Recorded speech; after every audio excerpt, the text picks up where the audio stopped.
దేశంలో ఎక్కడ ఎలాంటి విపత్తు జరిగినా సరే సహాయక చర్యల్లో ముందుంటుంది రాష్ట్రీయ స్వయం సేవక్ సంఘ్, అదే ఆర్ఎస్ఎస్. ఇటీవలే గుజరాత్ లోని కర్ణావతిలో జరిగిన విమాన దుర్ఘటన ప్రతి ఒక్కరిని కలచివేసింది. ఈ విమాన ప్రమాదం జరిగిన వెంటనే కేంద్ర రాష్ట్ర బలగాలకు తోడుగా ఆర్ఎస్ఎస్ స్వయం సేవకులు, వారితో పాటు సేవాభారతి కార్యకర్తలు వెంటనే సహాయం చేయడానికి రంగంలోకి దిగారు. కర్ణావతి ఆసుపత్రిలో అవసరమైన చోట అన్ని రకాల సహాయ సహకారాలను వీరు అందిస్తున్నారు. ప్రభుత్వ అధికారులు ఇతర సహాయక బృందాలతో నిరంతరం సంప్రదింపులు జరుపుతూ సేవా కార్యక్రమాల్లో నిమగ్నమయ్యారు.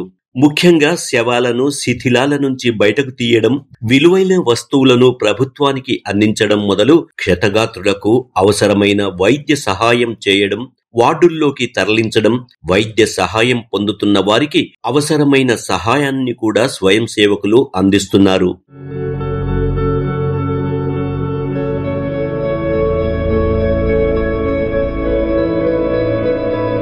ఈ సేవా కార్యక్రమాన్ని స్వయం సేవకులు 2 దశల్లో నిర్వహిస్తున్నారు. ప్రతి దశలో 175 మంది స్వయం సేవకులు పాల్గొంటున్నారు. అందులో భాగంగా ప్రమాద స్థలంలో రక్షణ కార్యకలాపాలు, ట్రాఫిక్ నిర్వహణ, ఆసుపత్రిలోని పోస్టు మార్టం గదిలో సహాయం, DNA నమూనా సేకరణలో తోడ్పాటు, అవసరమైన వారికి రక్తదానం, అంతేకాకుండా మృతుల బంధువుల కోసం ఏర్పాటు చేసిన శిబిరంలో దాదాపు 2000 మందికి పైగా టీ, నీరు, స్వామినారాయణ మందిర్ సహకారంతో ఆహార పంపిణీ లాంటి ఎన్నో కార్యక్రమాలను సంఘ్ అక్కడ చేస్తుంది. ప్రస్తుతం వీరు చేస్తున్న సేవా కార్యక్రమాలు అందరినీ ఆకర్షిస్తున్నాయి.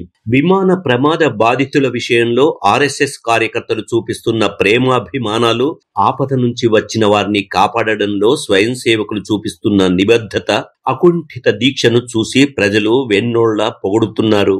సమాజంలోని బాధితుల సేవకు అత్యంత ప్రాధాన్యతనిచ్చిన సంఘ్ వ్యవస్థాపకులు డాక్టర్ జీ, ద్వితీయ సర్సంఘచాలక్ గురూజీల స్ఫూర్తిదాయక సందేశాల నుంచి పొందిన ప్రేరణతో స్వయం సేవకులు తమ కర్తవ్యాన్ని నిర్వర్తిస్తున్నారు. ప్రస్తుత సరసంఘచాలక్ డాక్టర్ మోహన్ భాగవత్ జీ కూడా సేవా తత్పరత విలువలను నొక్కి చెప్తుంటారు. గుజరాత్ లో జరిగిన విమాన ప్రమాదం తరహా సంఘటనే 1996లో కూడా జరిగింది. 1996 నవంబర్ 12వ తేదీన హర్యానా గగనతలంలో సౌదీ అరేబియాకు చెందిన విమానం, కజకిస్తాన్కు చెందిన మరో విమానం, ఈ రెండూ ఢీకొన్నాయి. అప్పుడు అందరికన్నా ముందుగా, చివరకు పోలీసులు, సైన్యం కన్నా ముందుగానే సంఘ్ కార్యకర్తలు ప్రమాద స్థలమైన చార్ఖీ దాద్రి చేరుకొని సహాయక చర్యలు ప్రారంభించారు. ఈ ప్రమాదంలోని బాధితుల్లో అత్యధికులు ముస్లింలే.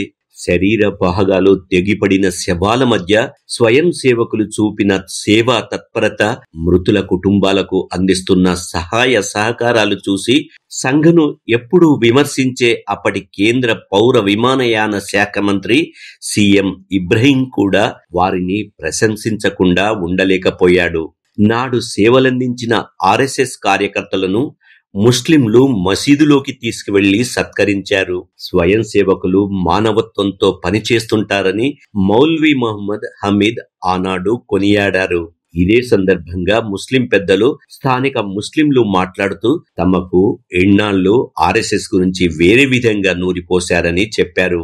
ఆర్ఎస్ఎస్ కార్యకర్తలే గనక లేకుంటే తాము తమ బంధువుల శవాలను కూడా చూడగలిగే వారం కామని వారన్నారు. ఎన్నో రకాల విపత్తులు సంభవించిన ప్రదేశాలలో సంఘ్ తన సహాయ కార్యక్రమాలను అందిస్తుంది. 2004 డిసెంబర్లో వచ్చిన సునామీ సమయంలోనూ, 2018లో సంభవించిన భారీ వరదల సమయంలోనూ ఆర్ఎస్ఎస్, సేవాభారతి కార్యకర్తలు చేసిన సేవా కార్యక్రమాలను కేరళ ప్రజలు చూశారు. అలాగే 2016 ఏప్రిల్లో కొల్లం వద్ద పుట్టినల్లోని దేవాలయంలో అగ్ని ప్రమాదం సంభవించింది. దాదాపు 11 మంది మరణించారు. ఆ సమయంలో కూడా ఎక్కడా వెనకడుగు వేయకుండా కుళ్ళిన మృతదేహాలను దహనం చేయడం, ఖననం చేయడంతో సహా అనేక సహాయ కార్యక్రమాలు చేశారు. వయనాడ్ ప్రకృతి విపత్తు సమయంలోనూ స్వయం సేవకులు ముందుండి సేవలందించారు. ఇదే సమయంలో 2 స్వయం సేవకులు ప్రాణత్యాగం కూడా చేశారు. అంతేకాక మణిపూర్ అల్లర్లప్పుడు కూడా ఆర్ఎస్ఎస్, సేవాభారతి కార్యకర్తలు నిస్వార్థంగా పనిచేశారు. సమాజం కోసం స్వయం సేవకులు ప్రాణాలకు తెగించి మరి ఇవన్నీ చేస్తున్నప్పటికీ సంఘాన్ని చాలా మంది విమర్శిస్తూనే ఉన్నారు. అయితే ఆర్ఎస్ఎస్ కార్యకర్తలు చేసే మంచి పనులే సంఘ్ని సమాజంలోకి తీసుకెళ్తున్నాయి. సమాజంలో సంపూర్ణంగా తాదాత్మ్యం చెందడమే స్వయం సేవకులు ఆర్ఎస్ఎస్ శాఖలో నిరంతరం పొందే శిక్షణ. అదే ఆర్ఎస్ఎస్ నమ్మిన సిద్ధాంతం.